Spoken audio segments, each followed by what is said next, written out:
அது ஒரு பெரிய யோகங்க. ரெண்டாவது விஷயம் என்னன்னு பார்த்தீங்கன்னா, இது நாள் வரைக்கும் உங்களுக்கு அட்டமத்தில் இருக்கக்கூடிய குரு பகவான் இப்போ பாக்கிய ஸ்தானத்துக்கு போறாருங்க. ஜூன் மாதம் 1ஆம் தேதி ராத்திரி பாக்கிய ஸ்தானத்துக்கு போயிடுறாரு. அது ஒரு பெரிய யோகங்க.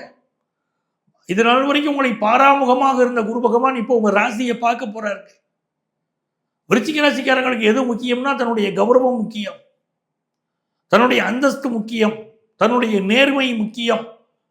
தன்னுடைய நேர்மை குறைவு என்று தன்னை யாராவது சொல்லிவிட்டால் விருச்சிக ராசிக்காரர்களால் தாங்காது. ஏன்னா உண்மையான நேர்மையாளர்கள் நீங்க தான், உண்மையான உழைப்பாளிகள் நீங்க தான். அதை யாராவது குறைத்து எடை போட்டால் உங்களால் அதை ஏற்றுக்கிட முடியாது. ஏன்னா நீங்க அதில் உண்மையா இருக்கீங்க. ஒரு மேனேஜர் பார்த்தா தான் வேலை செய்யணும்னு நீங்க நினைக்க மாட்டீங்க, நீங்களே சின்சியரா வேலை செய்வீங்க. அப்படிப்பட்ட உங்களுக்கு இந்த ஆண்டு உயர் பதவிகள் காத்திருக்கிறது, உயர் யோகங்கள் காத்திருக்கிறது, உயர் அதிகாரியுடைய பார்வை உங்கள் மேல் விழப்போகுது. குரு பகவானுடைய 9ஆம் இடத்து அமர்வு உங்களுக்கு பெரிய வளர்ச்சியை கொண்டு கொடுத்துரும். குறிப்பாக விருச்சிக ராசியில் பிறந்த மாணவர்கள் வெளிநாட்டு கல்வி கற்பதற்கு வாய்ப்புகள் கூடி வரும்.